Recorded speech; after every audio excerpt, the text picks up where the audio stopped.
বিসমিল্লাহ। বেগুন ভাজা তো সবাই বানায়, কিন্তু আজকের এই রেসিপিটি হচ্ছে লেভেল আপডেট ভার্সন। এই রেসিপির স্বাদ এত মজার যা আপনার টেস্টের লেভেলকে নিয়ে যাবে অন্য মাত্রায়। এখানে আপনি পাবেন কাঁচা মরিচের ঝাঁজ, পেঁয়াজ রসুনের প্রেম, আদার স্মার্ট কামড় আর মাস্টার্ড অয়েলের মন মাতানো সুবাস। গরম গরম ভাতের সাথে এই দারুণ মজার ভিন্নধর্মী বেগুন ভাজা থাকলে অন্য তরকারি আর লাগবেই না। তাই দি ফ্রেশ ফ্লেভারের আজকের আয়োজন ভাইরাল বেগুন ভাজা।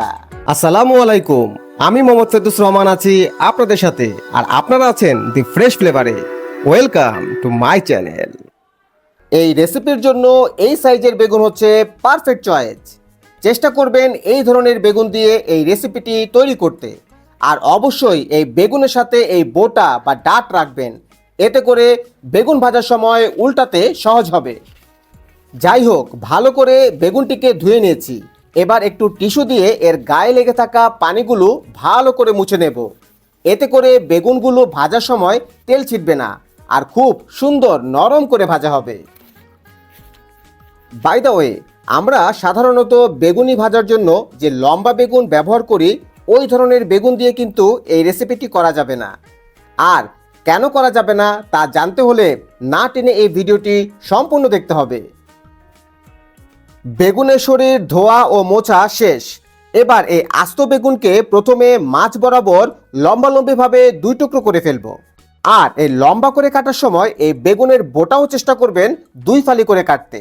এবার এই দুই ফালি করা বেগুনকে আবার একটু মোটা করে এভাবে কেটে নেব। আমি ঠিক এই রকম থিকনেসের ফালি করে কেটে নিলাম। এবার একটি চাকুর সাহায্যে এই বেগুনের উপর থেকে নিচ বরাবর হালকা করে দাগ টেনে নেব।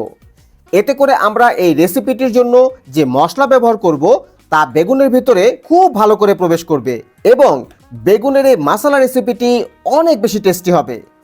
ঠিক একই প্রসেস ফলো করে আমি বেগুনের ব্যাক সাইডটিও হালকা করে দাগ টেনে নিচ্ছি।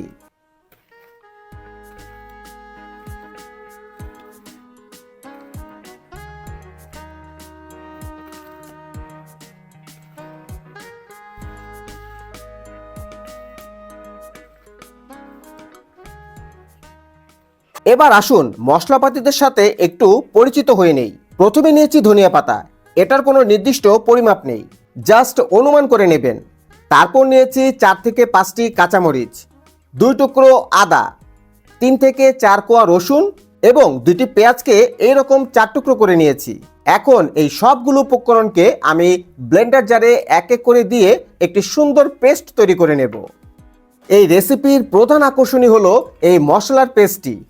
আর এইভাবেই এই ব্লেন্ড করে নেওয়া মশলাটি দিয়ে তৈরি হবে ভিন্ন স্বাদের এই মজাদার রেসিপিটি।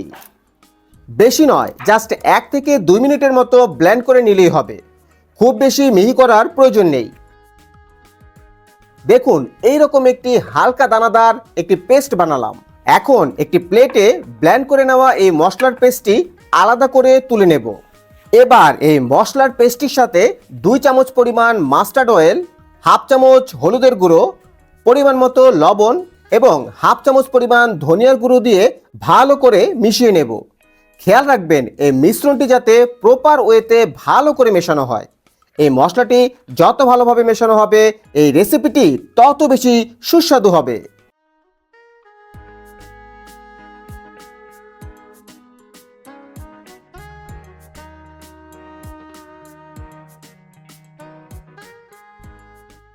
এবার বেগুনের গায়ে হলুদের পালা। এই মিশ্রণটি দিয়ে এই বেগুনটিকে খুব ভালো করে মেখে নেব। এই ক্ষেত্রে অবশ্যই একটু সময় নিয়ে এই কাজটি করতে হবে। মেক শিওর এই মিশ্রণটি বেগুনের প্রতিটি কাঁটা দিয়ে ভেতরে প্রবেশ করেছে কিনা।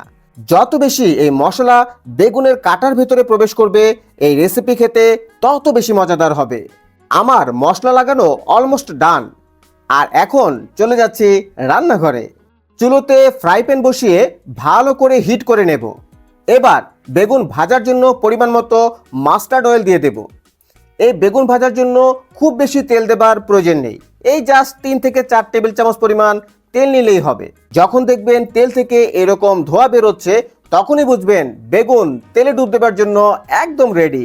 এবার বেগুনের বোটা ধরে গরম তেলে ছেড়ে দেব।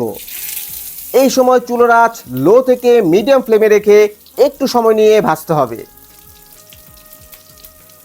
একদম ভিন্ন স্বাদের আর ভিন্ন স্টাইলের এই বেগুন ভাজাটি এতটাই মজার যে আপনি না বানিয়ে খেলে কিছুতেই বুঝবেন না। আর ভাজার সময় ধনিয়া পাতার একটি দারুণ স্মেল বের হয়, যা এই খাবারটি তৈরি করে খেতে আপনাকে উৎসাহিত করবে। গরম তেলে দেওয়া এই বেগুনটি এখন ভালো করে উল্টে পাল্টে খুব সুন্দর করে ভেজে নেব।